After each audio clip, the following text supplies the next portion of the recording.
faith book, the book of faith, the Word of God, the Bible. Isang mapagpalang gabi po ulit sa inyong lahat. Ako po si Pastor Joe Bedora Jr. Ako po yung na-assign na magbigay ng FBK ngayong Sunday po. No? Makikita po ang ating pag-aaralan sa Book of Galatians, chapter 4, verses 4 and 5. Napakaganda po, napaka-timely because it's Christmas. Ito rin po yung reason bakit pag-aaralan natin itong chapter na to, no? Itong verses na to. Basahin po natin. But when the fullness of the time was come, God sent forth His Son, made of a woman, made under the law. Verse 5, to redeem them that were under the law, that we might receive the adoption of sons. No? Ang ganda po. No? Tayo po yung manalangin. Lord Jesus, thank you very much for this opportunity that you have given us, Panginoon. Thank you, Lord, sa pagkakataon na mag-aaral kami ng inyong salita. Naway, Panginoon, itong salita niyo, Panginoon, maging aral po to sa aming buhay spiritual. Ma-apply namin to sa araw-araw na aming pamumuhay, Panginoon. Lord, guide niyo po kami, Panginoon. Ihanda niyo aming puso't isipan as we study thy word. Kayo pong may taas, kayo pong makita, Panginoon. Kayo pong mapapurihan. Sa pangalan ni Jesus, Amen. Amen. No, it's Christmas time, no? Christmas time, no? Tama naman po, no? Pero maganda po dito, sinabi dito, but when the fullness of time was come, no? Ibig sabihin, fullness, no? Kabuuan ng oras, ng oras, no? Ng panahon, no? Pinapakita po dito, parang bata, no? Nung ginawa yung bata, you need 9 months para po mabuo ang isang bata, no? Para lumabas po sa tiyan ng nanay. Fullness, 9 months, no? Parang prutas po, no? Ang hirap kumain po ng isang prutas kung ito po ay hilaw. Kaya po, kailangan hintayin po natin the fullness of time, no? Para po ma-enjoy natin kung ano man po yung prutas na yun, no? Same with this verse, no?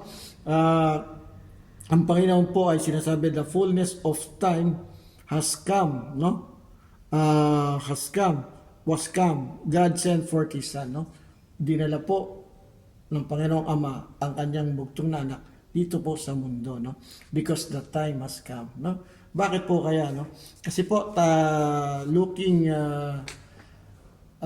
back po, no? Nagkaroon po ng kasalanan si Eva at Adan, no? Nagkaroon po tayo ng original sin, no? Kaya time na po para to redeem us back, to redeem us, no? Dito po one way of bringing Jesus Christ sa mundo po ay to show God's plan for us, no? Pangalawa po, God's love for us. Gusto niya po ipakita kung paano niya po kamahal ang humanity, no? ang mankind, no?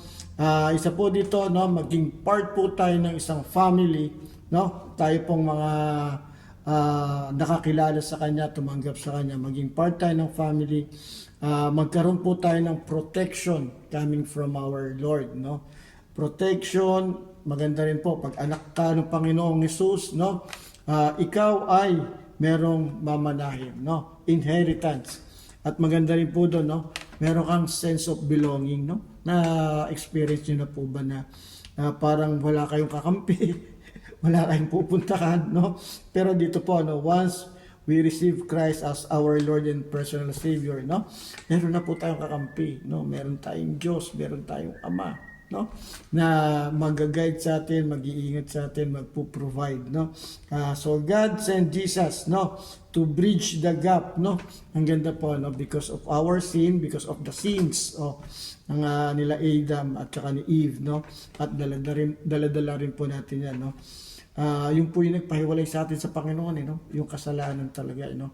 Pero yun nga po, dinala si Jesus Christ dito po sa mundo para sa ating mga kasalanan. The fullness of time, no? Ang galing, no? Kabuuan ng panahon, pinadala si Jesus Christ. Siguro, nakita ng Panginoong Ama, no? Ang dumi-dumi na, ang gulo-gulo na, panay kasalanan na ang mundo, no? Kaya according to sa prophecy niya, no? Padadala ng isang Messiah. Ito na nga po, na pinadala, no?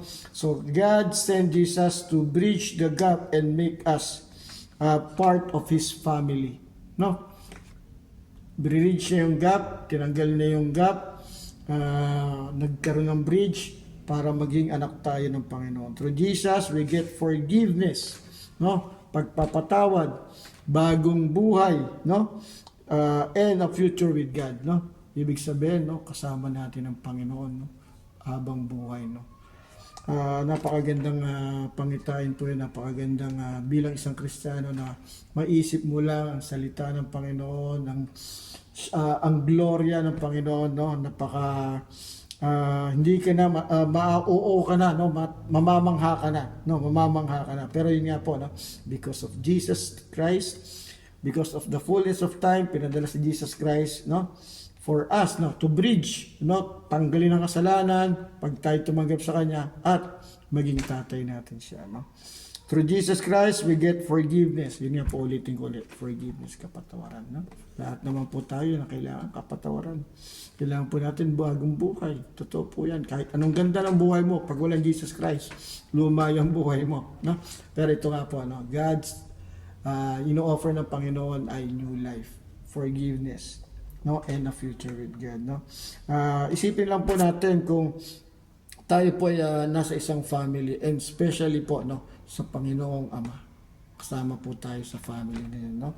Napakaganda pong imagine, experience, no, kung paano po tayo mamahalin, i-guide ng Panginoon at ipapakita ng Panginoon everyday ang kanyang kapangyarihan, ang kanyang kadakilaan, no, para sa atin, no, kanyang mga anak, no. Marami pa, napakahaba nitong pag-aaralan nito, pero yun po yun, no, the fullness of time, pinadala si Jesus Christ sa mundo para sa ating mga kasalanan. Kaya kayo po na hindi pa tumatanggap sa Panginoong Jesucristo, this is the time, this is the fullness of time, no. It's time for you to receive Jesus Christ as your Lord and personal Savior, no.